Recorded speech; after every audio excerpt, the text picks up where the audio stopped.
Check, mic check, 1, 2. Yo, is this thing on or what? What is going on, everyone? Welcome back to another episode of the Platform Podcast. As always, I am your host, Dex. If you're watching on YouTube, make sure to go hit that subscribe button. If you're listening on Apple Podcasts or Spotify, give us a follow, leave us that 5-star review, and leave us any comments in the show from who you want to see on upcoming shows and any questions that you have for the guest. Now, before we get started, I got to give a big shout out to our brand sponsor, Make It Now Media, DJs, agencies, venues. If you need any graphic design work, they'll get it all done for you. Use the code PLATFORM. They'll get you all set, whether you need logos, graphic flyers, visuals, EPKs, any of that kind of stuff. Make It Now's got you covered. Now, today on the show, I got a great guest from Miami, Florida. He's played all over the U.S., venues, festivals in Texas, New York, obviously home in Florida, and then now out here in Nashville for the first time. And we got his boy with him, just put out a new track together, sitting down with Zillamatic and Gobe. What's going on, guys? Hey, how you doing, brother? I'm doing great. How you guys feeling today? Chilling. Pretty good. Last night was a time, but we're here. I figure we might have two different answers from the both of you here. That's facts. Yeah, that's facts. He didn't drink that much. I didn't drink that much, but Yeah? tonight's no limit. So Yeah, now you're off. I'm just off be and able chilling. to hang out and just kind of chill. So, Absolutely. Yeah, I mean, first time in Nashville. Have you been here before? Yes. Oh, 'cause you've been working- yeah. 6 or 7 time. Okay. Here, because I work with a music producer. Yeah. But yeah, your first time out here. I mean, what are some of these first thoughts of Nashville, boys? Man, I've been to a lot of different cities to obviously to DJ and just exist. Mm-hmm. And I've never seen something it's literally, I go to Austin often and play. And this is what I told you last night. And I told all the guys is it's literally Austin, Texas on steroids. Like I've never, to be out. I mean, it is a Friday, granted, but it was like kind of shitty weather yesterday. Yeah. Like it was like gloomy and rainy and stuff. But we went out to, what was the first place? Pushing we went? Daisies. Well, No, we went to Jason yesterday- Aldean's. Jason Aldean's was the first one we went to, I think. And every single level was just stacked, like packed. Yeah. It was And like it was 6 7 o'clock. It was 6:30. Yeah, like- 6:30, 7 p.m. like on a Friday. And mind you, like these other like tertiary markets like Dallas and Austin, like, they struggle to fill a nightclub on like a Saturday night sometimes even. And it's just insane that like you go out on a Friday at 6 p.m. and just like you have a 17 level bar that's just like packed every floor. You know And what I it's mean? not even night yet. Yeah. And like and There's like so many people, and there's like lines. and I just imagine like the like you having to book like 4 live bands on each floor and like you know what I mean? Like I think about all this stuff too, but anyway, so that was my first impression, was just like, wow, this is insane, even given the conditions. No, Aldean's is a fucking cheat code, man. And Yeah. that's how a lot of the spots are too, where it's essentially you're getting different venues all in one bar. Right. So you're going into adjacent Aldean's, but you have a live band on one floor. You got a DJ on another floor. You got a live band on another Exactly. floor. So it's kind of like being able to just pop between those different floors are bringing you into a whole nother venue. Right. So it definitely helps with the people like staying in one bar instead of going to a nightclub like you're talking about in like Dallas, where it's like a place might struggle because if they go there and they don't like it, It's just one they're gonna, thing. Yeah. Yep, and you're Yeah. gonna bounce and go to the next spot. That's, ultimately, which we'll talk about later, is like the ADHD of music and the ADHD of people now. That's why this multi-level thing might have a comeback. Yeah. Because we had a multi-level club in Dallas like literally a decade ago. Okay. And it did well. It did really well. And it was the thing. But then as time went on, people started to say, oh, we like smaller, more intimate places. Yeah. That's Yeah. what I feel like a lot of places in New York and like LA, I can't speak for LA because I haven't been back in so long, but a lot of they like the smaller, like intimate venues, like low ceilings, like low lighting, like cool little like eclectic DJ, little disco balls. You know what I mean? Like that's kind of the vibe I feel like. But here it's like no one gives a fuck. It's just boom. Here's 18 floors and like You go just have balls what to the you wall want. the whole fucking day. Yeah. Yeah, we went to Jason's, we went to Morgan Wallen's, we went to all the country artists. Like how many are there? Like Yeah. Miranda like, Lambert, every Kid single Rock, country Luke artist. Bryan. Yeah. How genius is that, bro? To like have just like a country artist be like, yeah, fuck this. We're all gonna have our own bar and just Yeah. like we don't even have to be here. Make so much money doing They that, make too. what 20% on the cap or Just on whatever? the naming? Yeah. It's just amazing. Yeah, and there's a lot still opening up. I mean, Luke Combs is about to open his, Right. which is obviously going to be huge because That's he's massive. fucking Luke Combs. Yeah. But yeah, I mean, you just had Garth Brooks open up within the last year. Bon Jovi's just opened up. Morgan Wallen's just opened up. It's Like literally Florida everyone. Georgia line. yeah, No. Florida Georgia Line closed, and they have Lainey Wilson, who's a huge country artist now. She took Okay. over their spot. Dope. So that was another one. That's Yeah. one I even literally forgot about. But that Yeah. one just opened recently too. But Yeah. yeah, it's just they just throw the fucking names on it and pop these bitches up. And So yeah, I mean, my first impression is like, wow, you know what I mean? It's very like, there's like tons of people, there's tons of girls, there's tons of like all ages, honestly. Like we had, I mean, well, everywhere we go, we get like approached and somebody says like, well, you know, what band are you? Yeah. We But, had like, these old ladies. You definitely have the look. Like, They're and it's like- funny because when we were at Daisy's, like my homegirls from Milwaukee were there. Yeah. And then you came back over to the table, and like Alyssa and them came over, and they're like, "Oh, you know him?" Yeah, They're yeah. Like, we literally thought that they were in like musicians or like a band or something. I'm like, well, Well, he is. yeah. but- I mean, okay, so like obviously it's Nashville, right? So like Yeah. everyone's in music, but like specifically like just I guess the way we dress or something. Like when we were at Yeah, all we don't really these- dress like we're from Nashville. Everyone comes up to us and they're just like, "Oh my god!" Like I think we got stopped what 4 times? Yeah. like no exaggeration. But these older women came up to us and she goes, "So what is it? Like, are you guys a singer or a band? What or band are something?" you in? Yeah, what band? Is I can it? totally Like, see the hand. I'm like, movement, yeah, they too, do like, this. yeah. They do like this, and I'm like, hey, you know, how are you? You know, actually, we're all different things. Like, he's a producer, he's a singer, artist. I'm a DJ. You know, whatever. So Yeah, together with Anyways, the whole package. She My- didn't really understand it. yeah. yeah, no, but this market, man, is on fire right now. So like, I mean, you're using it to your advantage. Obviously, you're doing great things here. Yeah. And I think it's going to be on fire for the next 5 to 10. Yeah. You know what I mean? I think you guys have a good little run here. So. Yeah, I definitely would say I know what I have here, but I love to be able to help out other homies that I Yeah, know. Trying to get other homies of mine that I know are a good fit into Right. here, and that's something that I love about Barstool, and I love about like Iga and the rest of the staff there, where it's like I've been able to gain a lot of trust with them, where like she trusts me on who to bring in, Some like decisions, recommendations yeah. on who to bring in, where she's like, hey, which one of these guys is going to be a good fit? And I can put on these guys from different markets that I know are going to be a good fit, bring them in here and let them see Nashville Yeah, and, it's dope. and make a bigger name for themselves, do all that kind of stuff too. Mm-hmm. So, I mean, I feel like that's a good segue to kind of let you guys introduce yourself and let these listeners, let these viewers know a little bit about yourself. So let them know, I mean, where you're from, how you guys got started. And I know you're a jack of all trades. So just kind of like that old lady was asking what you guys do. Tell these people what you guys do. Hey man, I mean, I have like a very long and crazy life story, but I'll start from when I, started music, obviously. Originally I was born and raised in California, Orange County. That's where I went to school. Then I moved to Texas, to Dallas, and that's where I know all the Dallas guys. And Yeah. everybody still has this, he's a Dallas DJ in his mind. Brought the bottle sign out yesterday, said Dallas in the house. Yeah, Dallas in the house. And I'm like, I live in Miami, but it's okay.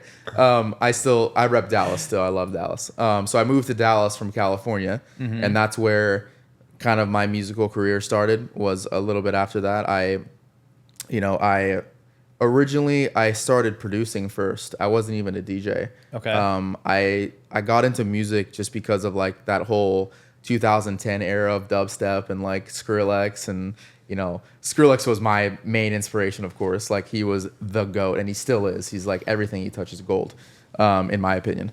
But as soon as I like listened to that record or his first album, Scary Monsters and Nice Sprites, that was like life changing for me. It was like dubstep for some reason, like OG dubstep, like 2010. That's what opened my eyes to music, and I Was that like Bangarang and shit like that? Or?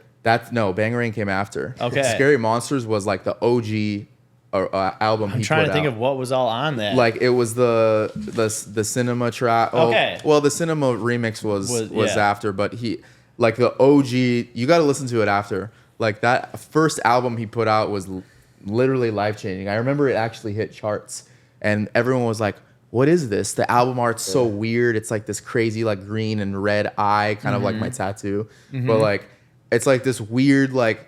And back then, you know, people weren't really like had no clue like what dubstep was. I mean, UK knew, but like US didn't know. Yeah. So that like opened my eyes to music. I started messing around and figuring out like how do I make music? Like, is this a thing? Because, you know, rewind, I was a drummer in high school, so like musically inclined always. But so I started producing music first, and then How old are you? at this point I was 22, 3. Okay. Yeah, when I started producing, and I just tried teaching myself YouTube clips, whatever. That's what I did. And yeah, I mean, I started in Ableton only because I read about Skrillex starting in Ableton, so I was like, let's do that. You know what I mean? So, and mind you, I think Ableton's like one of the best DAWs to use. Yeah. But I think it's also the hardest to learn because it's from what I've seen from like FL and some of the other DAWs, like it's more like kind of easy to use. I feel like Ableton has a lot more expansive properties, but it's like harder to like get really good in Ableton. Yeah. Because it's such like a bare bones DAW to me. You know what I mean? It's like whatever you add to it, whatever plugins and extras you add to it, that's where your sound is developed.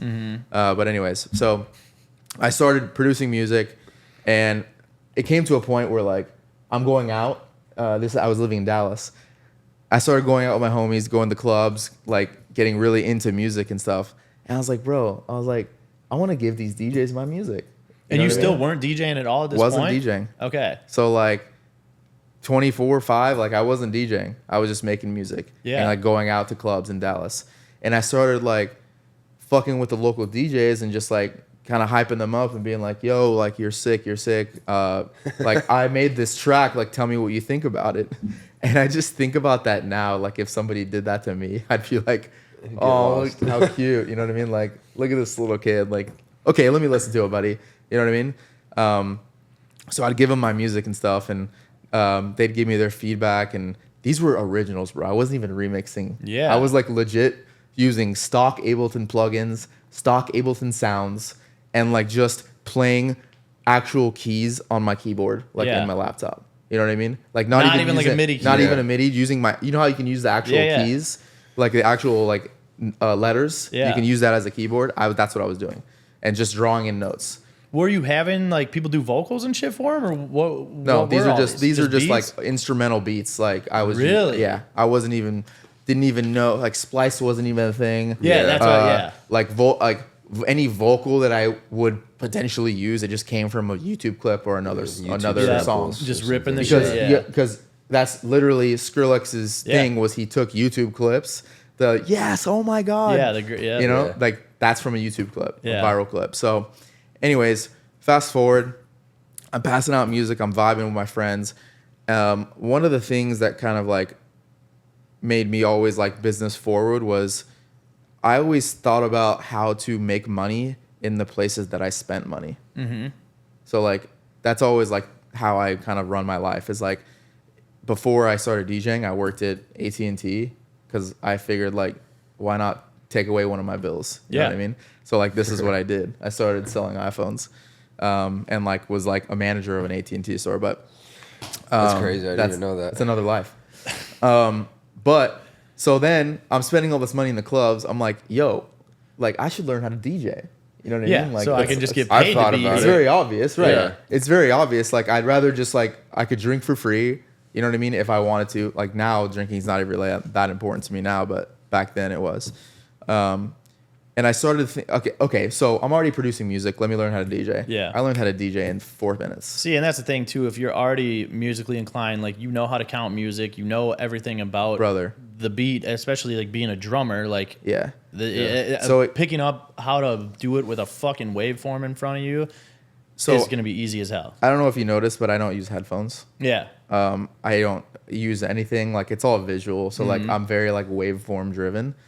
but I don't even think like you could just do it by ear too. I could do it by ear. Yeah. Obviously, like now I know my library so well, and obviously like, but I think this is some like higher level shit for maybe like intro DJs, like DJs who are just starting. Like one of the biggest things that I would recommend is like understanding a waveform, because say for instance you're getting like requests from, you know, obviously like any bar you play, you're gonna get requests. This might be a song you've never heard. Like it might be a song you have no clue what it is or what it sounds like. And obviously like most people have headphones, but like I don't use headphones. It's just my preference. I can just pull up the waveform on Serato and tell you exactly where the drop is. Yeah. Obviously we know exactly where the vocals are. We know exactly where like what the build up is, where the second chorus is. Like I can just evaluate the waveform like by eye. And especially now with how songs Serato have structures. They always do. You know what I mean? Everything's, Exactly, like everything's 8/16. and if it's all quantized and everything, you know, like, all right, cool, this is where the vocal's going to hit, this is where the drop's going to be. But then Serato, too, with how it's, like, colorized, too, you can see where the waveform is heavier on the bass or heavier on the vocals, all that kind of stuff, too. And that's what I mean from a beginner standpoint is understanding that is, like, I think one of the main core things is understanding the waveform. I think is very important from, like, learning how to DJ, because if you understand the waveform, like, you know, even if the grid is off, you know what I mean? Like Serato gets it wrong sometimes. Yeah. You know what I mean? So like even if it's slightly off or like they get the beat per minute completely wrong, or if it's a song like Go Back by John Summit that transitions from 136 to 87. Yeah. You know, like you still have to know this. You still have to know. Like I can tell you even that particular song in my Serato library, the BPM is wrong. Because I just have to live mix it. Like I just have to go by ear, adjust. You know what I mean? So then I'm saying I need to learn how to DJ, right? Yeah. So I learned how to DJ. I taught him, obviously the waveform, it came easy to me. And now the challenge is, okay, we know how to DJ. How do you break into the DJing world? So obviously, like I made friends with most of these guys. Some of the OGs in Dallas, DJ Rev, D-Train. These are names that are just like OGs. You know what I mean? Like they were DJing a decade or more ago. Yeah. They got me in to some of the places that had like really busy nights, but I would play on off nights. You know, like a Thursday or like a Sunday or like whatever it was. You know, not the Friday, Saturday. I started actually DJing with one of my buddies, Stefan, who is still a DJ in Dallas. He goes by Steph Savage. And him and I did like a duo at first. We did like duo shows. Just going like back to back or what? Yeah, we called ourselves Pay Attention. It was terrible.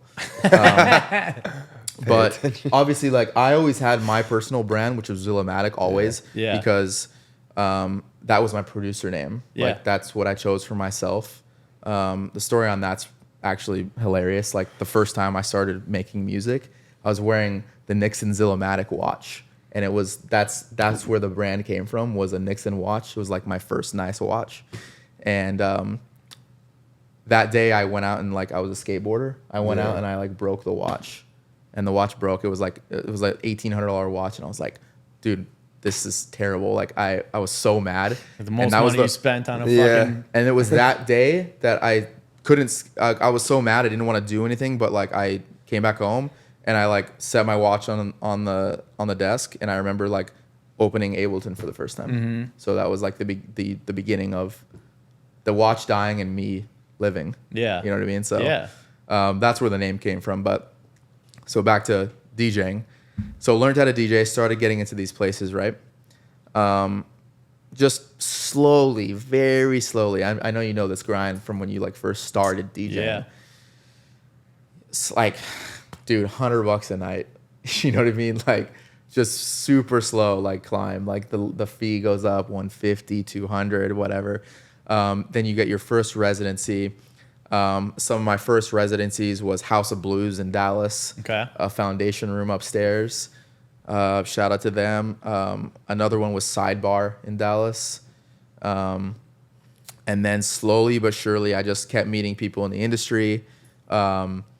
Eventually got one of the first best residencies in Dallas was Citizen, which is still a club in Dallas. since moved, the original spot I had Saturdays at Citizen, and that was my like, okay, Zillamatic's on the map. So that was my personal, just me, DJ. That was it. And then from there, I met the Bottle Blonde guys, and when they were coming in town, and that was like the game changer for me. Like because beforehand I was still like kind of having a day job and doing the DJ thing on the side. Yeah. And then It's always tough. when I met the Bottle Blonde guys, I realized I had an opportunity to go full time on this. And I was like, why haven't I, bro? Like, I want to make music. I want to do this full time. Like, I just need that one thing. And Bottle Blonde was my bar stool to you. Yeah. You know, so when I met Dustin and, Hunter and all the guys from Bottle Blonde, it was just kind of like we just became best friends right away. Like, Well, and then you can put all your focus into that, not have to worry about like, all right, cool, I got to work this 9 to 5, and then I got to go home and work on music too. And my 9 to 5 was realistically like 11 to 2. But, Yeah. but day jobs. Yeah. So then once Bottle Blonde happened for me and I got like consistent gigs, I stopped the day job, started Bottle Blonde full time, and then met all the Bottle Blonde dudes. Chris Carpenter, one of my close friends still, he was the GM. Him and I became very tight, and we had like the same mentality on music format. So they brought me in because, Dustin Corriere, shout out. He brought me in originally and said, yeah, my boy needs to play. Like, he's a DJ in Dallas. I want him at Bottle Blonde. And then when Chris first saw me play, he was like, yo, this is different. Like, his play style is different from like the OG guys that we hired originally. And so him and I like talked a lot about music format, and I was like, bro, I know Bottle Blonde's gonna pop right now. Like, let's do like hype music. Let's make this like a hype party. Like, we'll still play some hip hop and shit. Like, obviously Dallas loves hip hop, and I love hip hop too. But let's hype it up. Let's make it true open format and see what happens. You know what I mean? And so it was only, I think, 2 or 3 months later after I started playing that they made me the entertainment director. Okay. So then now I have a salary. Now I have gigs. Now I have booking power. Then fast forward 4 years and I'm moving to Miami to open up Bottle Blonde Miami. And now traveling and obviously doing my own thing. So Yeah. it's crazy how like one thing led to another there. Yeah. But that's like literally Bottle Blonde, me being the director of Bottle Blonde Dallas led for me to take that jump to Miami. And the only reason I went to Miami was because of Chris Carpenter. And he was the one that was said, I'm going to Miami to run this thing. And I said, all right, I'll go help you. Yeah. So, and that was the only reason that I entered into the Miami market whatsoever. Cause like, imagine just going to a brand new market and not having any connections. Shout out DJ ATG. Like, I don't know if you know this guy. He lives in Miami now. He used to live in Dallas, but great DJ. Yeah, you remember him. Yeah. He's a good guy. He moved to Miami before it was popping. Yeah. Like 7 years ago or something. From Dallas. No connections. Just let me go and figure it out. And he's made moves there. Like, he's a great DJ too. Very entertaining. And shout out to ATG. But I couldn't imagine just going somewhere without like something going on. You know what I mean? Yeah, it's just like, hard if you don't have any connections. I mean, especially that's how, like, Miami now, bro. Yeah. It's like it's so promoter. Any bigger market like that. It's so like, I can't promoter driven and Yeah. artist driven and like, you know, You have to all know this, people to Yeah, it's go all anywhere. this like you gotta just like in order to break in. You know what I mean? So Yeah, the networking is always, I feel like, even bigger than the talent is a lot of the time, 100. especially in those bigger markets like a Miami, a New York, and LA, I think wherever with else you're gonna music, be. it's everything. It's about who you know. It's not even about how fucking very talented true. you are. Yeah, It's about who you know. Like, if you're entertaining. and you know now what I'm it's saying? Like, and now it's like ever since like I made the jump to Miami, it's been easier obviously to book anywhere else because Miami is such like a, you know, considered the hot market, right? yeah. So then people see your resume and you're like, all right, cool. I play at 11. I have They're it like, all. Cool. Yeah. we'll book him here. I have what I need. Yeah, And all I need is one shot and people can see like what I bring to the table. And I don't necessarily like coming into a room and being like, yeah, I'm fucking better than all these fucking like I don't care.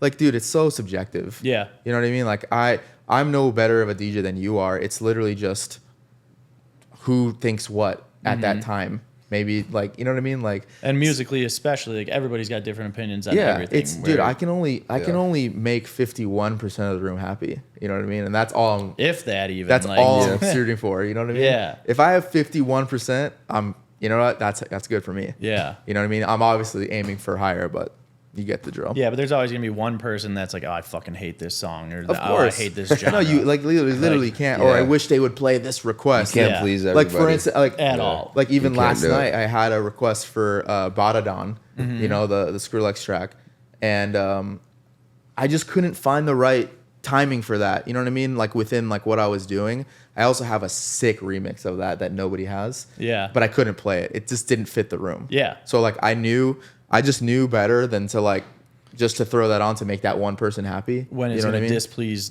90%. I feel like it just would have been distasteful. Yeah. I would have made one person jump around, but like, and maybe some other people, but it's hard to say. It kind of like that particular edit that I have goes against the, how do I say this? The policies of Barstool. Yeah. So The format. Yeah. yeah. So anyways, that's kind of my story, man. And now obviously Bottle Blonde Miami is no longer, they've closed. It was a wrong place, wrong time type of thing. And I think it was, where they were in Wynwood was, a tough place.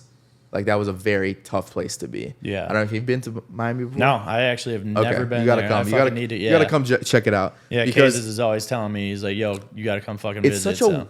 it's such an interesting place. It's like big but small. Like South Beach is very small, right?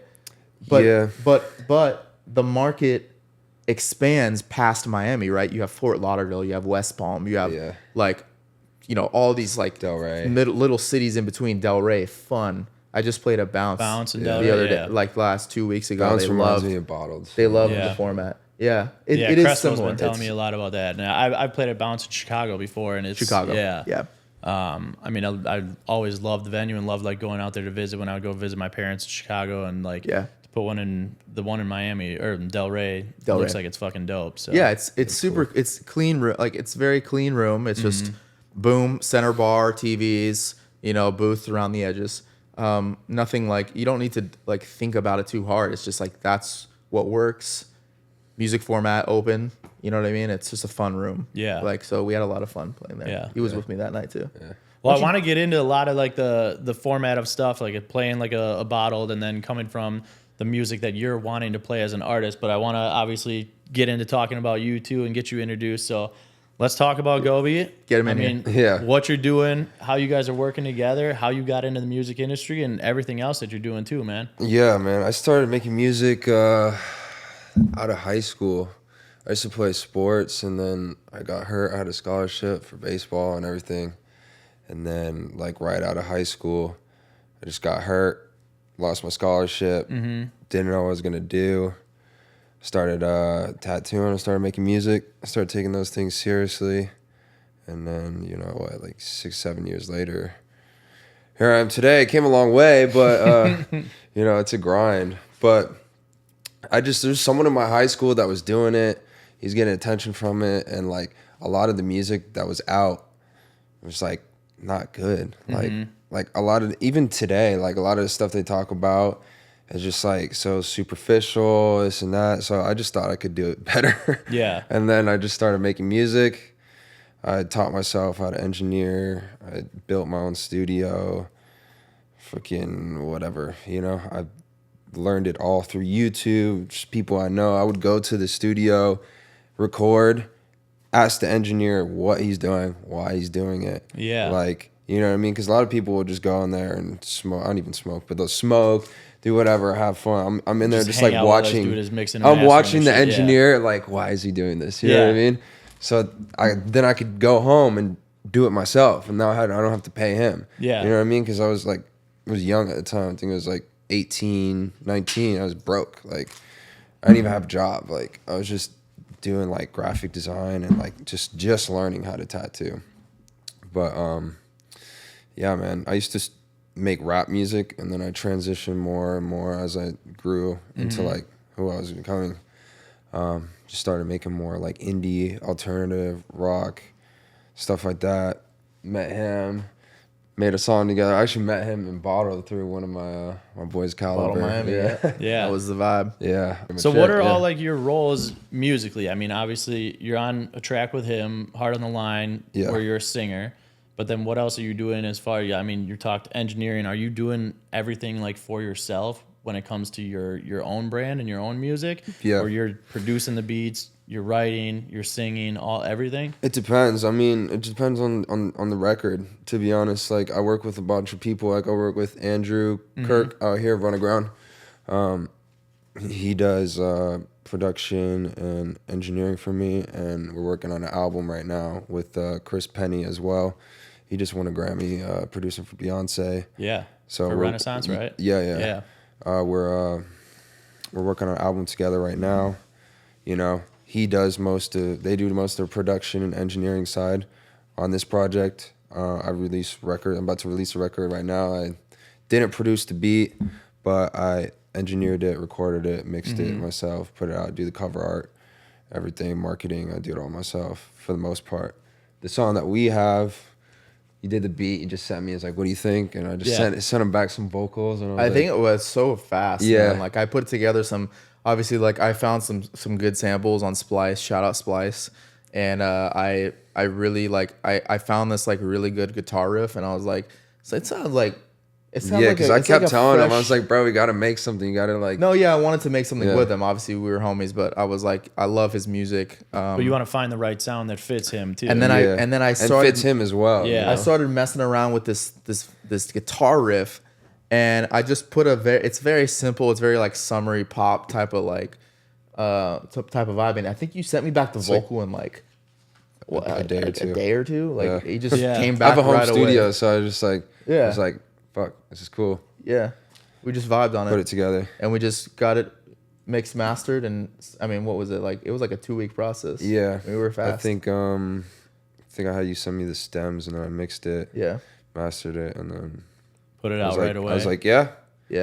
And then I have an investor as well, so we got some marketing budget and just pushed it a little bit. We still need to do like a little music video or something. We should do something here. Just get some content out for Yeah, it. we always do it. We always play it and like take reels and clips or something like in the clubs or whatever. But something. No, content is played at definitely 11 something that's too. fucking huge too. But do you think that helps you a lot when you are making music nowadays too, where it's like, you were doing rap and then you're doing alternative and indie and then now working like on some stuff that's a little bit more on the electronic side, and just having that range as an artist.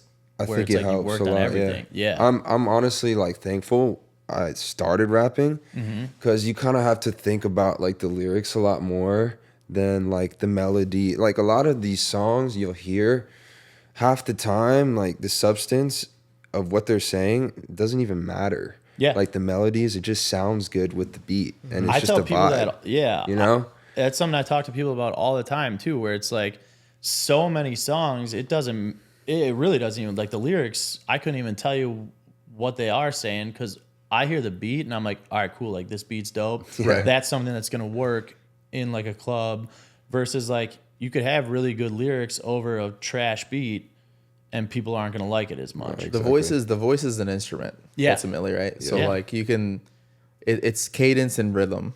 So in my eyes, it's cadence and rhythm. Like one singer can sing a certain song with a ba ba da ba ba, and another one can go ba da da da. You know what I mean? Like there's so many different ways you could do the same thing in the same key, but it's all rhythm at the same time. Yeah. Now, if you take that a step further and you have good lyrics on top of a great voice on top of Even better. Exactly. then you're a Yeah. superstar. You know what I mean? Like then you have that X factor. But I feel like that goes into a lot of the production, the mixing, mastering too, of like how you are going to arrange that stuff. Where you could have people that are doing their cadence in 2 different ways and arranging a track in other ways where it's like you could arrange it one way and could not fit for the consumer, but then you have that mind where it's like, no, let's move this around, let's put this here, let's have them sing it this way, and it can completely change the song too. That's such a hard thing too when I'm like producing, and I wanted to touch on what you just said because like if you talk about his like producers that work with him and other artists and that do like multi-genre stuff, because I consider myself a multi-genre producer. Yeah. And it's like, it is hard to get into a mindset of like, this is the genre I'm producing in. You know what I mean? Like it's kind of like, it kind of fucks with me personally, because like, I just want to like create like with no boundaries. You know what I mean? And sometimes like, for instance, if I open up Ableton and I'm like, okay, I want to start an original song, dude, you wouldn't even like, I don't know if every producer's the same way, but I'll go in crazy directions sometimes. Like the other day, I made like a house transition to drum and bass. I did like the John Summit track. You know what I mean? Like that just came naturally. I don't know why I chose to do that. And then like I started fucking around with drum and bass, and I'm like, you know, like, and then, you know, you start thinking, is this even gonna work anywhere? Like I can't drum and bass. It's all subjective. You know it's what I'm all saying? Opinionated. But anyways. like, okay, I'm gonna drop a drum and bass track. Okay, dope. You know what I mean? Like none of my DJs can play it for the most part. You know, like drum and bass is just not widely acceptable. See, and that's what I was gonna say when you're just talking about like how you're thinking about that, where it's like, all right, cool, I am making this for this specific genre, and you have to kind of get it in your head. Yeah. When you get into that state mentally, is that something where you're thinking about like, all right, cool, I have to make it this way for the consumer? Yeah. Or are you thinking, hey, I'm making this because this is what I want to hear too? There's two trains of thought there. It's like I saw an interview, I forget who the guy was, but he's like, Rick Rubin. He said, yeah, it was him. He's like, fuck the consumer. Yeah. I make a lot of my music for myself. Yeah. And then afterwards, I'm like, should I release it? Right. Would people like it? Okay, or not? So you see how you're still splitting, even though you're doing it for yourself. You're still at that point. Mentally, you're like, yeah. Then you split at the decision. If I think you should go one way or the other. It's like, fuck the consumer. I'm gonna release whatever the fuck I want. Yeah. Or it's okay. Let me do this for my audience because I know that this is gonna work. Because I know this will work. Yeah. But like either way, honestly, works. But this over here is higher risk. If you go fuck the consumer, fuck what you guys want, well then, yeah, I mean, like who are you? I don't know. You know, Cardi? No risk, no reward. Just Playboy Cardi at the end of the day. You know? Yeah. Just Playboy Cardi at the end of the day. And just hope it sticks. Yeah. Listen, I would have never, you know what I mean? Yeah. Like, that guy's an honestly, anomaly. he's got like the aura and like his little swag, like, Unbelievable, and man. it just works. He just It just works. Everyone And it wants, don't even matter what he's saying as well. Like that's what we talked about. That's you what know? he was saying. Yeah, you can't even fucking understand half the It's shit. just Yeah. it's like a mysterious vibe still. He's kind of like, to me, he is a masked rapper to me. Yeah. You know what I mean? Without a mask. Like he has a mask. Because I've never seen the guy talk. Never. Yeah, he doesn't really do interviews. Like he doesn't do interviews. I saw him on the Aiden Ross Stream. stream. Yeah. He was there for 4 minutes. Yeah. And he was like, thank you, bro. Like took the cash and was just like, hey, love you guys. New album dropping or something. Like, I don't know. He won't drop it. Yeah. Yeah. It's just crazy. But anyways. No, but that's all stuff that you have to think about when you're making music, and especially like now you guys were just talking a little bit about before, just content and wanting to put stuff out together when you guys are making stuff too, and just having content drive so much of music and the music industry right now, where even for you, like we were talking a little bit about it yesterday, of just coming to a new city. Yep. And the impact of like, one, bringing a lot of people with you when you are playing a new venue, but then two, getting that content at a new venue so that way you have that to put out too. Mm-hmm. And I think that that's huge. And it's always just like a good look for yourself, good look for the venue, and good look for future venues that want to reach out and book you. And then you're like, cool, I have this content from here and from this venue and from the other one. And if it's all aesthetically pleasing and it looks good for you and your brand and your social media, that's somewhere right away people go to your page and they're like, cool, like this looks good. He checks the box. Yeah. Then And they for buy me, into like, it. I mean, shout out my G over here. Like he, you know, he's been, like you said, he's been to Nashville. You know, I didn't even know he was gonna bring his camera. You know what I mean? Yeah. That was just kind of off the whim. Yeah. Having Colton at the club, and also my boy Colton, Yeah. DJ Carlisle, Carlisle, coming was as just well. on here a couple weeks ago. Yeah. I love him. Yeah. That's my best friend. he just wanted to come vibe. Obviously, he's DJed at Barstool several times, but Yeah. having the team there, you know, like your squad is always good. Yeah. You know, in a new city, I would have much less enjoyed my time if I was just solo. Yeah. Right? I still would have been cool with you guys and like hopefully like would have grabbed dinner with you, but not with you. But having like our own crew, like, you know, when you go on tour or something, Yeah. like, you know, I'm gonna be there or Exactly. like whatever. So, and I'll be your videographer. There we go. You know what I mean? Nah, It's you're all gonna be full circle. you're gonna be DJing. I'm gonna be Yeah. DJing Yeah. and videoing, like Yeah. whatever you need from me, Yeah. man. Anyways, but yeah, it's such a good thing, and unfortunately for us, we have to find, you know, within our budget of like, hey, do we hire a videographer ourselves? Do we hire this guy to do content for us? Do we do this ourselves? Can we do this ourselves? It's like there's so many levels to this, and so many expenses. At and the once end you of the day. once you get to a certain point, I think in your career where you're like, okay, this is what I want to do, you have to reinvest into your brand, and that's part of it. So like bringing a videographer or bringing a somebody else, like even your crew, or doing the extracurricular activities where it's like going to other bars, meeting other people, you know. I went to, you know, obviously Pushing Daisies, and I went to all the bars before. Shout out Chase Irwin at Pushing Daisies. You know, you have to do these things, and a lot of these people are actually from Dallas. Yeah. You know, Chase was the GM running of model Dallas, in Dallas, and yeah. then Cheyenne was also from Dallas. She's kind of the manager at Pushing Daisies, Yeah. I think. But anyways, yeah. So for us DJs, I think we just have to look at our budget. And like our fee. So if you're playing an out of town show and then you got to go find a videographer in that city, but it's always beneficial, I'd say, to spend the money and really like get that content so that, you know, when you say, hey, I want to come back and play, I have this content that's used to push for promo. Yeah. Again. I think that's Yeah. important.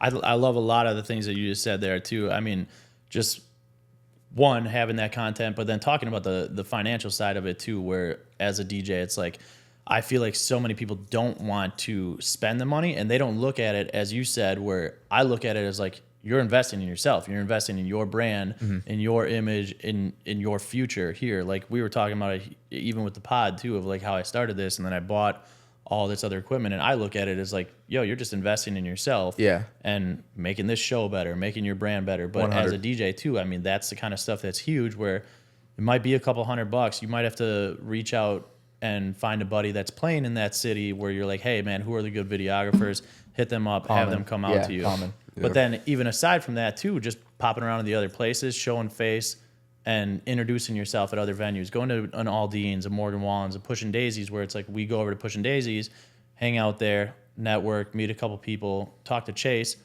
You see that reciprocated right away, where then Chase came into Barstool, showed up. brought a bunch of friends over to Barstool, Right. spending money at Barstool, and like 100. that kind of stuff makes you look better too, especially being as it's your first time playing here. When you're showing up, you're having 5 other people with you right away, and then more people come through after. It just all around makes you look better as a DJ and as an artist. And I want your viewers to know, you guys, you can't see what's in this room right now. Boom, boom, boom, boom.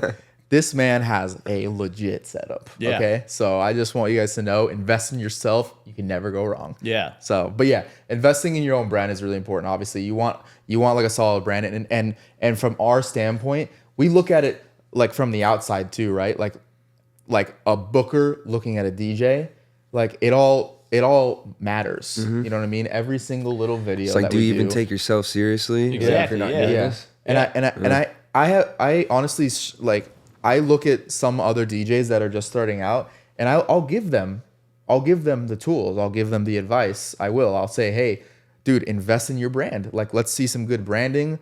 Like, I've had several people ask me, like, how do I become a headliner? And I said, don't ever ask that question. That's how. Don't ever ask it. Yeah. Like, I've never asked, how do I become a headliner? Yeah. Never once. I don't even like referring to people as like headliner. I don't either. Yeah. It doesn't Yeah. matter. At Yeah. the end of the day, it's just when are you playing? Like I would never put a post up and be like, "Oh, I'm headlining Barstool tonight." Nope. I think it's I feel like it's more if like you have a tour, like with, exactly. like Trippie Redd headlining and then like I'm Exactly. opening up. You know what I mean? No, it's literally just opening or closing. Mm-hmm. Yeah. So it doesn't matter to me. Obviously, there's busy time. Like that's the great thing about Nashville is you have busy all the time. So Fucking it's like every hour of the day. Even So busy, dude. Nash. Yeah. Nash was great. I thought he was a great DJ. I was listening to him because I wanted to listen to, and he was playing a lot of. I was telling you back in the green room. I was like, this is my set. You know what I mean? He was playing some dope edits. Shout out Nash. He was playing great and like he had a great crowd out there. So it really doesn't matter in these type of markets. In other markets, it does matter if you're opening or closing because you have more or less of a crowd. But the headlining term is just like it's an ego thing. I don't really care. That's one thing I had to learn here, where I was so used to playing in other markets like in Milwaukee, Chicago, where it's like when you're opening for these other people, you're opening the room and you're setting the vibe. You're not just going hard. Correct. And there's so much stuff that you can't play because you don't want to burn that other DJ.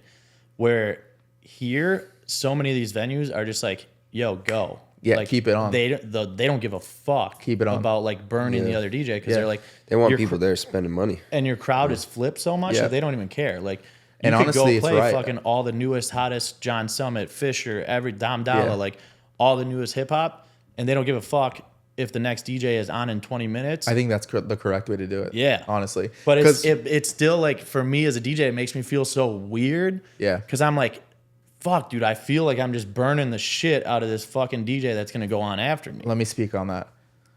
Any DJ, any producer, even the big ones, if you have one thing to say about the opener, you're just not good enough.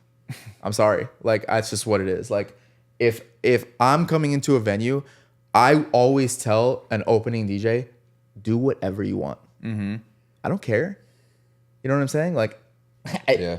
it doesn't matter because I know for a fact when I get on that motherfucking stage, like I will turn it up again and I will go just as hard, if not harder. Like, you know what I mean? Hard in a sense of like, good music. Yeah. But like if you have that like, oh, I need the opener to play elevator music from 11:30 to like, dude, honestly, shut the fuck up. And it's like, that doesn't help the vibe at all. Dude, Like, you're gonna- literally people are gonna dipping leave. the yeah, crowd. you're going to have people leave. You're dipping the crowd, and they're just like, "What are we waiting for?" You know what I mean? Like, dude, no, like I'll be real. Nobody in that venue last night knew who the fuck I was. You know what I mean? Like, I'm just a guy. They're just like, "Who the fuck is this guy in sunglasses?" And I had to prove myself first. It's not like I hopped on the mic and said, "Yo, what up? I'm Zillamatic from Miami." It doesn't matter. Yeah. You know what I mean? I just went on and I played good music, and that's the vibe. And I just got on the mic and I hyped him up every now and then. I did my little mic weird things, which we'll bring up. Yeah. But that's all that I want to do. And I'll never tell an opener to like go soft or, play this or play that. You wouldn't believe some of the emails that I've received from artists, from like headlining artists that tell me to instruct the openers to play a certain BPM range and like don't play vocal Oh, you this get or full this. do not play lists from Buddy, so many artists. I'm sorry, but you're bad. Yeah. You're bad. I mean, I'm sorry. It's just what it is. I mean, Like, I've seen it like attached with so many artist riders that I've played with in Milwaukee or Chicago or even here now too, where it's like these guys will have a full do not play list of like every fucking song. Now, let me like actually like just say one more thing on that. If you're John Summit, don't play John Summit. Yeah. Okay. Which like that should be Yeah. fucking known. That's the only rule. Yeah. So like if I'm opening for John Summit, I know that John Summit wouldn't care if what I'm playing as long as it's not John Summit tracks. Exactly. You know what I mean? So like that's if I hit go back right before he's about Yeah. to go on, that'd be kind of wild. But anyways, so he might not like you after yeah, that. he might be like, "Hey, bud." But that should be like a common courtesy thing too. Exactly. But, So- Gobe, let's hit on some of the stuff that you're doing. I mean, are you playing a lot of shows right now, or are you just working on making music? What's the kind of stuff that you're working on right now? Yeah, so I'll do shows with my band whenever I get booked, Yeah.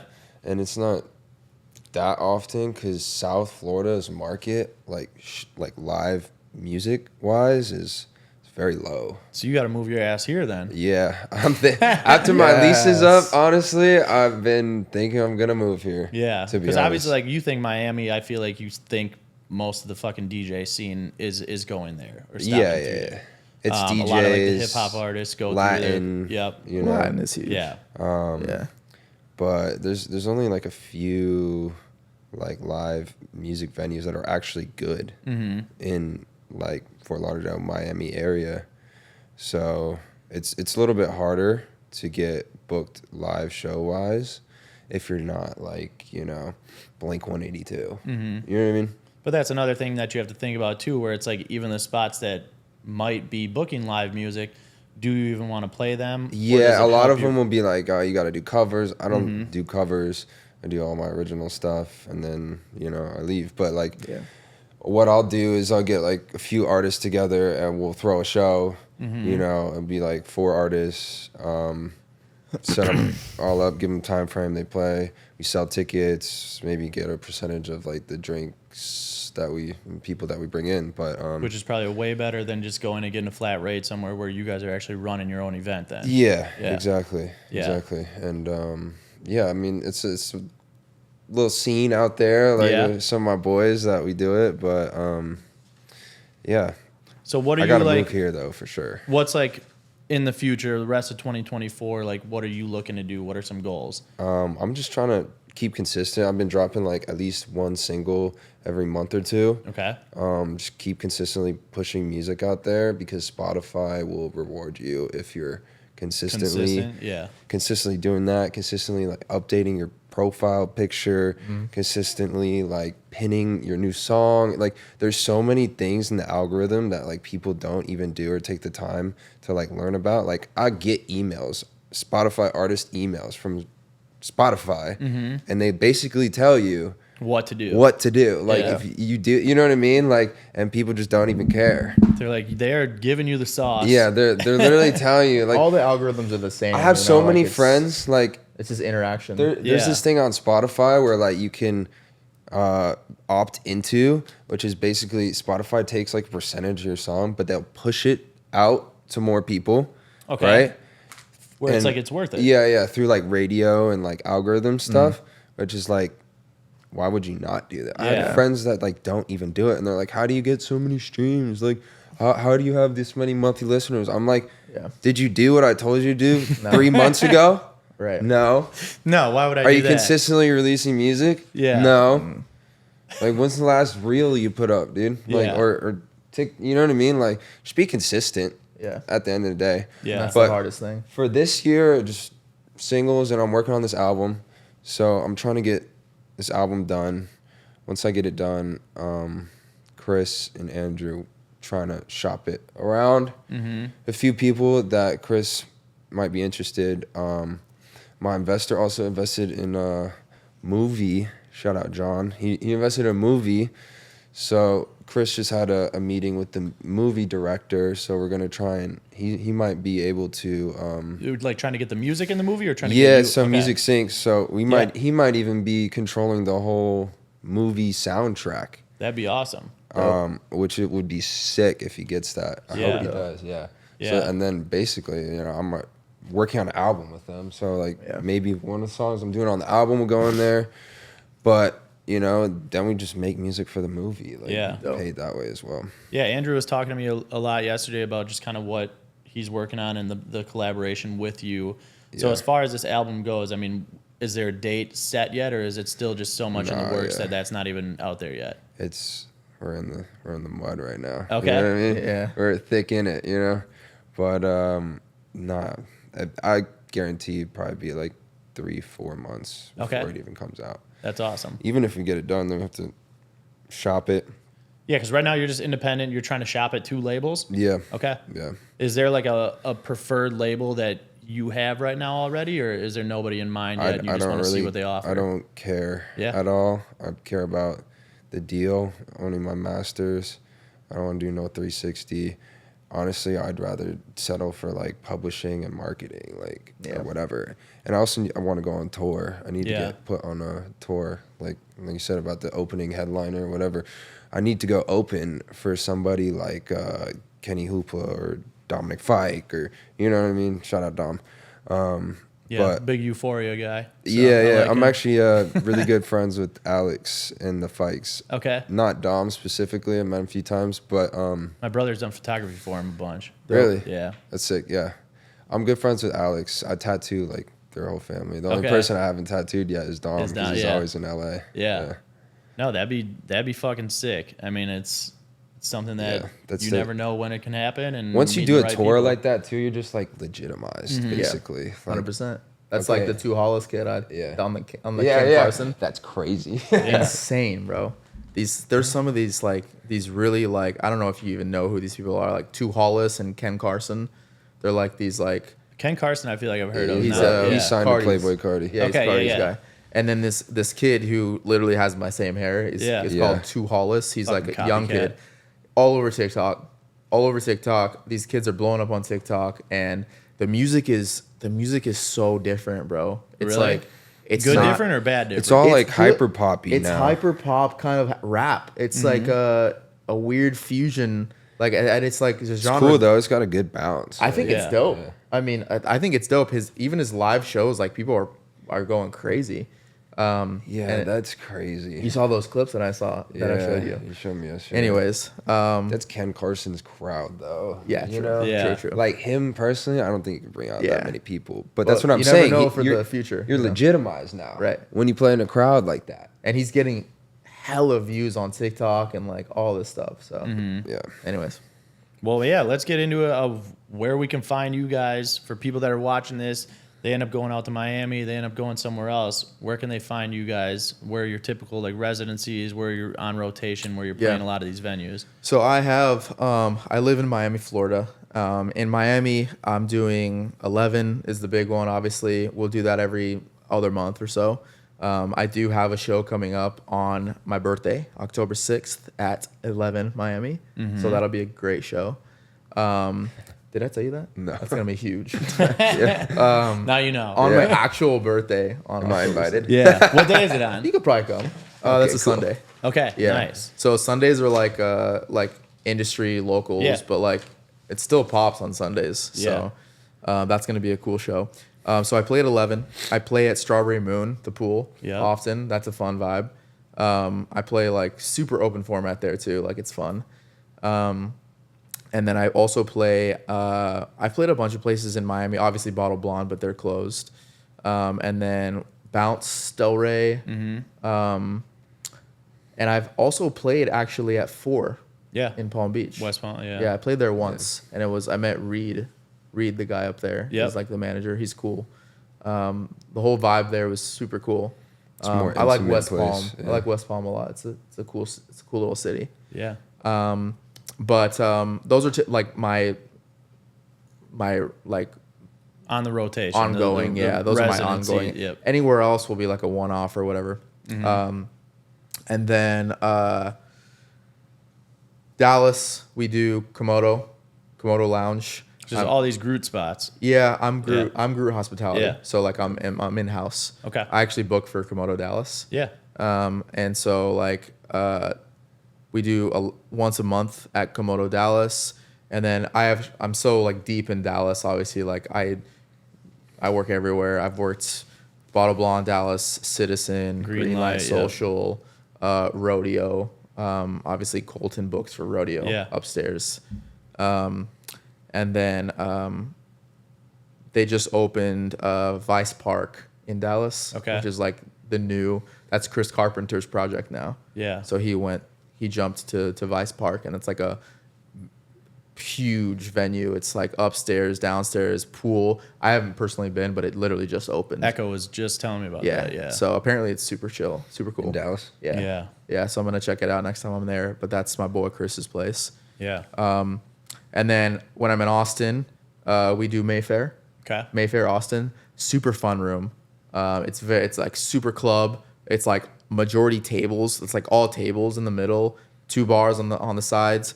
So heavy on bottle service. Yeah, strip of dance in the very front of the DJ booth, but DJ booth is very like above and Like, you know what I mean? Like and we have 4 tables behind us, but it's super fun room. I love Austin a lot. It's literally this. Yeah. It's what you have here, except just like kind of dumbed down a little bit. I'm not saying dumb, but like it's just less. Not people. as crazy. Yeah, it's just less people. Yeah. But Austin's super fun city. And then I just recently went to Houston and played Heights Social with my buddy DJ Fawn. I'm pretty sure my homegirl works there. My Really? homegirl Jeanette. Yeah. Yeah, DJ Fawn. Fawn's a homie, man. my He was just out dog. here a while ago. We went to Japan together, Okay. and I played buyout with him. He's down the mix, platform mix, a couple times for me. Yeah. Dope. That's where Crespo was just at? He's there now. Yeah. Crespo's there now. Yeah. We were literally just texting the other Japan? day. Huh? Yeah. He's in Japan. He's Yeah. in Tokyo, yeah. Or wanna well, I go. should say he does the route, like Yeah. Osaka, Tokyo, Kyoto, all that stuff. He was just texting me the other day. He's like, "So when are we moving here?" I'm so into moving to Japan, dude. Like I'm in. Crespo can go anywhere and make me want to move there because I just Yeah, was true. texting him about this the other day. That motherfucker, speaking of people that are good on social media, like He is good. dude, the pictures that he posts, like I don't know if this motherfucker went to school for photography or for anything like that, but Yeah. it's like he's so good at the like framing and everything that he does with his photos and his videos that he puts on, whether it's on his story or on his page, 100%. where it's all so aesthetically pleasing that like I'll tap through his story and be like, God damn, like this motherfucker was just out in Italy for that wedding and then now he's been in Australia, Tokyo. Exactly. Where it's like I'll go through there and I'll be like, this all looks so fucking good. Whether it's food, whether it's him in an alley in fucking Tokyo or like at the club, like it all looks good. And I feel like that's stuff where it's like if I'm in a booker's mindset, Yep. I'm like, bro, Takes it seriously. It checks that box. I Yeah. mean, he books for Bounce. Mm-hmm. So I Del mean, Rey, he yeah. has. So it's basically all of us, right? We're like in the position of power, I guess you could say. Yeah. And we know what we are looking for, so we do that. You Yeah. know what I mean? And mind you, Crespo might have like a hidden talent he doesn't know about. Maybe he's like meant for photo video too. You know what I mean? Really? He's a good DJ as well. But I mean, like having the like framing and like the creative mindset to like know what to post and how to post it is also a thing. Yeah. Because I see a lot of DJs failing on that end too. Yeah. Like they don't know how to post or like, and mind you, I don't really post that much. I don't post as much as I should. I say that all the time. Yeah. Yeah. I'm the same. Like we're preaching it here, Yeah. but like, bro, you go on my Instagram right now, I don't have near as much shit as I should. Exactly. And we never do. I Yeah. mean, we'll never do Can enough. never get enough. Yeah. It's And that's never- why I think content's so important, like, because of that right there, where it's like 100%. you can never have enough of it. 100%. Yeah. I agree. But it's to the point now where it's like, I think if you can find a healthy relationship with how much you need to post versus how much you feel like you should post, you know what I mean? It's like, Where you're not forcing it. yeah, dude, at the end of the day, I think people forget social media is supposed to be like for your enjoyment. Yeah. Like, I think a lot of people forget that. Like, people think, like, bro, it's become so dramatic and so like, oh, she's not following him. Well, they're not dating anymore. You know what I mean? And then it's Drama. also like so business and fake driven. You know what I mean? Oh, this guy has 1 million followers. You're posting it to impress other people. Of Yeah, course. yeah. Yeah. Of course. Instead of like, yo, I'm posting this for myself, like to show my achievements or And- something that I'm proud of or whatever it is. 100%. And when I hit repost on those stories from last night of me DJing, it's legitimately to just show people that Nashville is sick. You know what I mean? I don't care if other DJs, I'm not like, yeah, look where I'm playing. Like, I Yeah. don't give a fuck. Like, I mean, I do, I care, but like, I just want people to know, like, dude, this was fun as hell. Like, come visit. You know what I Like, mean? this Like, is the vibe. This is the energy. That's that was 100% here. Like, it. Yeah. You know what I mean? So that's social media, man. Yeah. That's that fucking. It's something crazy right now, and it's something that's gonna keep evolving. So we'll see, man. And But- TikTok's a whole nother Yeah. conversation. Yeah. Our kids are cursed, dude. Yeah, they're bad. But it's gonna be Yeah. bad. It's Yeah. gonna- Yeah, when our TikTok kids are is cursed, dude. the TikTok it's gonna of- be like multi-dimension, like Yeah. Instagram, like you It's know what all I mean. in your Like head. you're gonna They're just gonna have your show you. headset on like this, Yeah. like I feel scrolling. like you're literally gonna be able to just wear like glasses like that, 100. and you're just Yeah, gonna be it's able to gonna be scroll through right with your here. eyes, Well, I mean, bro. Apple's already done yeah, it. Vision Pro, yeah. Yeah, but it's Apple's just gonna already- be like a it looks regular ridiculous, pair, bro. but But it will be like I wanted to couple know, of like, years if later. you guys feel the same way about music and about like ADHD in the music scene and like not even in the just the music scene, but like as human beings, bro. I feel like people are just so like like just looking everywhere and like we're not focusing on anything anymore. Attention It's like span is legitimately very like short. we could drop a dope ass song and have a sick music video and it's relevant for literally 24 hours. or even a week. Okay, maybe a week if we're lucky. But like But unless to we one do person, it again, unless we do it again the next week, it's like what are you doing? No, I just talked about that on a previous episode. It was either like 1 or 2 ago where it's hard for music to stick right now. Like unless you're making something that is a true classic that is going to stick around, so much of this music is here today, gone tomorrow. Yep. Where it's like this song might pop. Like I think of a lot of the hip hop right now where it's like Megan Thee Stallion just put out her new album and it's like so many of these girls like it, but then like you play it in a club and you get no reaction for it. Yeah. Boo. And then like I don't like her. you either play them like right when the album drops and people don't know it yet, and then you have like a window of like, all right, cool, now next week people know this song. Facts. And it's hot for maybe that week, and then all of a sudden the next week Facts. people are already over it. Yeah. 100%. They're like pass it out. Oh, we've heard it 1,000 times on TikToks or on Instagram or whatever it is, and you're hearing it so much where it's like it's almost like those songs that they used to be overplayed on the radio. Yep. But now you're just overplaying them yourself. So you said it right though. It's like you have 2 groups and it's like all the bullshit that's being released all the time, and then you have like the great songs. Yeah. And like the great songs are like the ones that will always stick. Sicko Mode, you know, like anything Drake. Yeah, really anything Drake. Like, it's Drake. just- like all these like these songs that just are staples. You Yeah. know what I mean? Like Usher. You know what I mean? Like this is a song that everybody will always know. Yeah. But you know, now like even in the music scene, production wise, you know what I mean? Like I'm struggling currently. Like I'm struggling with like this, you know, is it good enough? Okay, cool. Well, even if it is good enough, it's going to be relevant for 24 hours, 48 hours. Cool. Were you already thinking about that before you even put it out? Right. Damn. I'm I already. mean, I don't think about it that way. I do. But man. I It's- think it's people have toxic. to see something 7 times before they even remember it. Yeah. Yeah. Like, and not everybody posts something 7 times. You know what I mean? Like one post to the story or one clip, you know, reel. Right. No one's gonna remember it. You got to post 7 reels or But 7 see, stories. That's the problem original problem I'm talking about. But then you look dumb as well. Because then you're like, how much am I posting it too much where I'm being like annoying? Yeah, or but whatever? it's like, do you believe in it or not? Yeah. But you see that, like, that's the problem I'm talking about, though. Why do I have to post it 7 times? Because people's because attention there's span- yeah, an that's- influx of fucking bullshit all Yeah. over the internet. It's like there's so much happening all the time, and everyone's just like, like it's unless they've done this, because we do this All 4 the million time. times Without even Yeah. thinking about it. right? We're doing this 4 million times, and 7 of those times it has to be your song. Yeah. But it should be one time. It should be like, this is the thing. You know what I mean? But I even look unfortunately- at it musically where it's like, I've had so many times where I listen to a song and I'm like, like, I don't like this. And then like, I'll listen to it a couple more times. I'll be like, damn, like, Yeah. I kind of fucking like this. Exactly. You know what artist did that for me was Pop Smoke. Okay. Yeah. The first time I heard Pop Smoke, I was like, ugh. You know what I mean? Like, this is weird. Like, With welcome to the voice pod. and everything. You know, Yeah. like Yep. the welcome to the pod. Yeah. I was like, I couldn't figure out if I liked it. And then like as it started getting plays, obviously they started in New York, they hit it hard, and then it like slowly made its way. And I started playing it in the club, and I was like, okay. And then obviously he dropped his other shit, and I was like, okay, he's a staple. Yeah. You know what I mean? Now he's a legend. Yeah. So But yeah, that's exactly that kind of thing too. But yeah, let's talk. I mean, we hit a little bit about you, what you got set up as far as working on this album right now, as far as like where other people can find you right now, social media, anything else that you got lined up. Just Gobe, Gobe, on Spotify, all the music platforms, and then on Instagram, Gobe954. Yeah. Nope.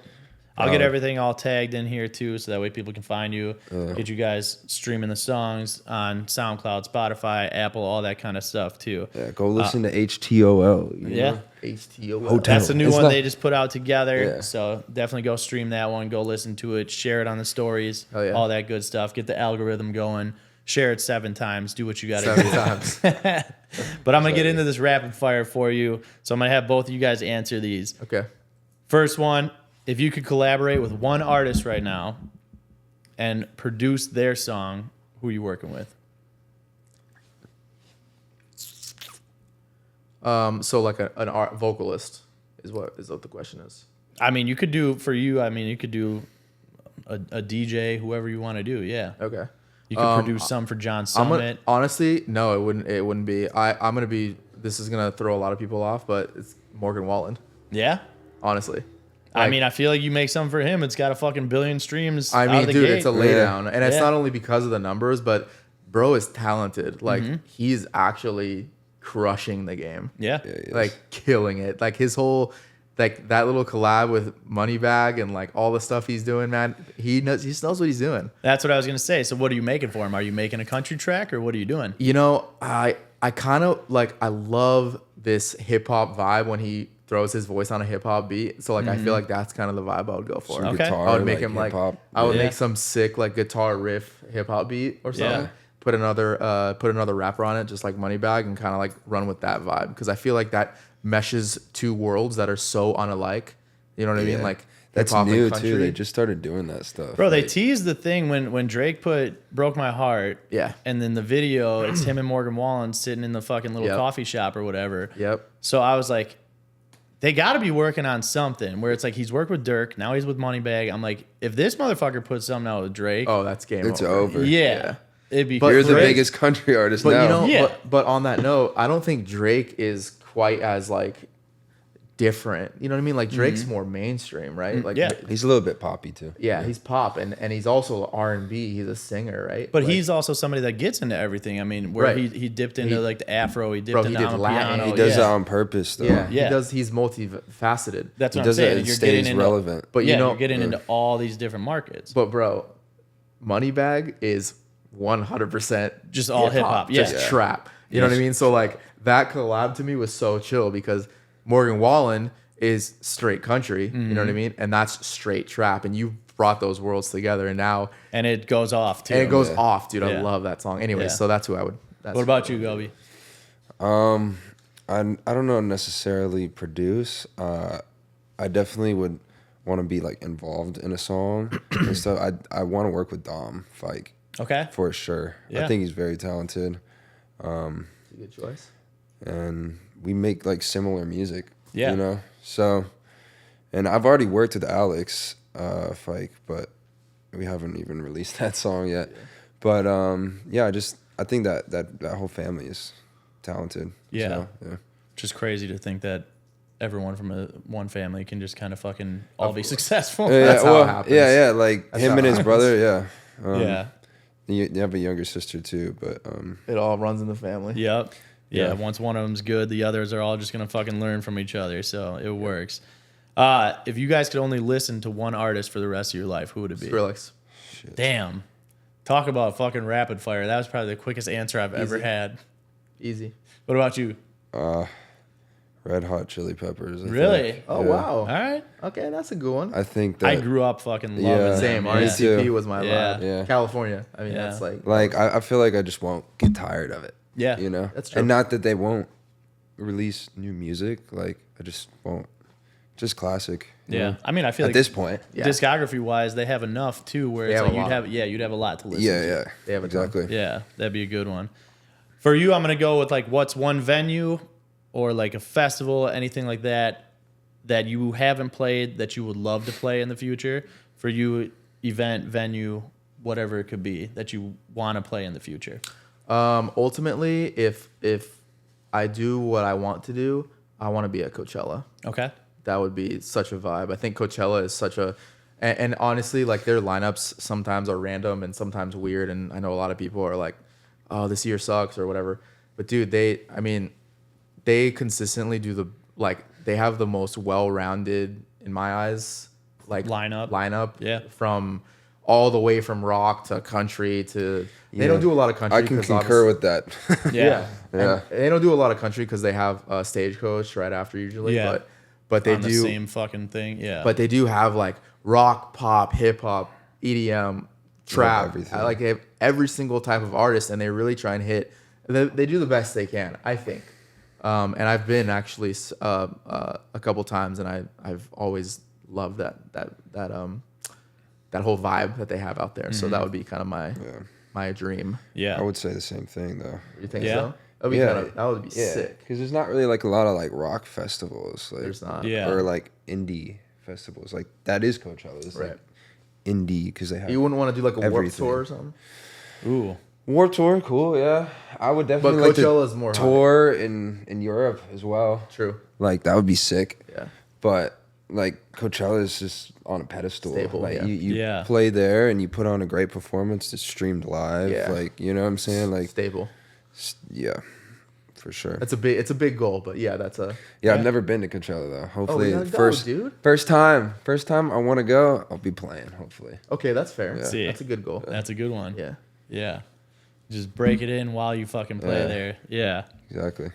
But all right, man. So before we get out of here, last thing I got to have you guys do is just put somebody on a platform. So it can be any person, brand, a venue you guys love, just somebody that you guys want to shine a little spotlight on, get these listeners and these viewers to go check them out. So I've done a lot of work in Dallas. Okay. And I think I'll shout out a couple things. So Komodo Lounge in Dallas is such a beautiful venue. I just want to give a good shout out to there. And we do a lot of artists in there. We're booking a lot of talent. I play there as well. It's just a super fun open format room. It's one of those like intimate rooms where like you'll have a lot of fun. It's in the restaurant, up an elevator, super cool vibe. Like it's kind of like a New York style vibe, you know what I mean, above the restaurant. And it's just always a good time in there. So shout out Komodo Dallas Lounge. And then the other party in Dallas, the only other thing that I can really shout out is Sunset Sessions. Yeah. In Dallas, which I'm sure you've heard of. I've seen it on your Instagram, on That's Kaze's, on Carlisle, on Luke's, everyone. Yeah. So we all participate in that, and that's Wes Trimble. He's like the guy that runs it. I've known Wes for a decade or more, and he has been just throwing shows and created this thing. And I think he just found the right venue, and it was the right on top time. of Greenlight Social? It's their second floor, which is Ruby Room. Okay. And they do it like on the patio. So it's like you have a perfect view of downtown Dallas. Yeah. And it's always like if weather permits and it's good weather, like you have a packed place in there. Like everyone comes out. It's on a Sunday. It's great weather. Great. It's just like good music, like good like house, vocal house. Like sometimes people do tech, sometimes people do dub. Like you kind of just you get to like experiment a little bit there. Is what I like. Obviously, they have a specific format, but the crowd's a little bit more open-minded with what they'll of course, hear. yeah. Look, they're like it's one of the few parties where like people come for the music. Yeah. You know what I mean? Where it's like you are DJing and people are looking at me, which is like Barstool, which is different for me because I'm used to playing in places like Bottle Blonde sometimes where it's like They're just in their section. everyone's just popping bottles. existing. Yeah. You know what I mean? And like I can tell when someone's vibing in their section. Like I'm trained to like watch the crowd and stuff. But Sunset Sessions, like Barstool, is forward facing, and everyone like you are the entertainment. You are what people are watching, and people vibe, man. It's a really cool party that Wes created, and I'm wanting him to expand that past Dallas. So Yeah. we'll see. We're talking about that in other places, Miami, but we'll see. So shout out. That's awesome. Who you got? You said person. I could do a person. You or can do a what? person. You can do anything, man. I would say, shout out my boy, Poor Stacy. Man, I have a record with him, and just been good friends. Became close over the years. He just had a kid. Been struggling like a little bit, like trying to get back on track musically, but. I've been going to the studio with him a little bit the past couple months, dude. His new album is sick. It's so sick. And his fans are definitely going to be pumped when that happens. He talked about putting me on it as well as trying to go on tour together. So Hell yeah. we got to see. But yeah, bro, shout out him. He's a good dude. Cool. he's a crazy one, but he's a good dude, yeah. Well, that's another one I'll have to have everybody go check out. So we'll link all the socials for Komodo, for Sunset Sessions, for Poor Stacy. Get them to all go check out those people. get the followers up, listen to some new music. Oh, yeah. Hopefully go see some new venues if they're out there in Dallas. But that's all I got for you guys today. Thank you guys again for taking the time to come over here, sit down, be on the Appreciate you, platform, man. Of course, share yeah. your stories, Thank and you. share your insight, man. So before we get out of here, just make sure you guys are following the guests, Zillamatic, Gobe. I'll put all their stuff up on the socials in the description so you guys can go check them out, check out their music. Go stream Heart on the Line. They just put it out. Go check it out. Apple, Spotify, everything Everywhere. else that it's on. If you guys are following the show, make sure you guys go listen to DJ mixes at the Platform Mix. Those stream on Apple Podcasts, on SoundCloud, and on Mixcloud. Come out every Monday. These shows come out every Wednesday. So until then, we'll see you guys next time. Peace. Nashville, I love you. Peace. Check. Mic check. 1, 2. Yo, is this thing on or what?